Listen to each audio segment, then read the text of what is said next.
আমরা এসে কাউকে জীবিত পাইনি।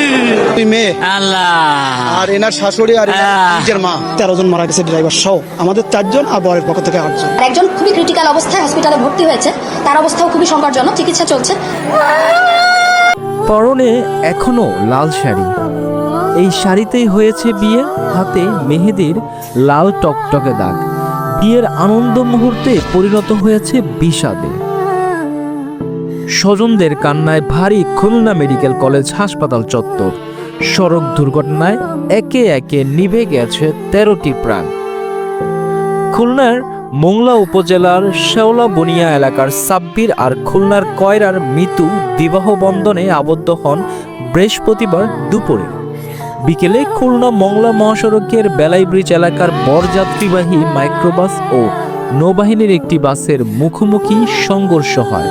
এতে প্রাণ হারান 2 পরিবারের 12 জন এবং মাইক্রোবাসের চালক।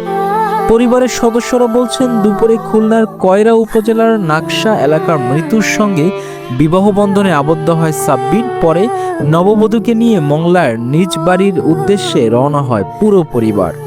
মংলা উপজেলার বেলাই ব্রিজ এলাকায় এলেই এই দুর্ঘটনায় রূপ নেয়। বৃহস্পতিবার বিকেলে দুর্ঘটনার পরপরই একের পর এক লাশ ঢোকে খুলনা মেডিকেল কলেজ হাসপাতালে। নবদম্পতি সহ একে একে 9টি লাশ নেওয়া হয় মর্গে। এছাড়াও রামপাল উপজেলা স্বাস্থ্য কমপ্লেক্সে রয়েছে আরও 4 জনের মরদেহ।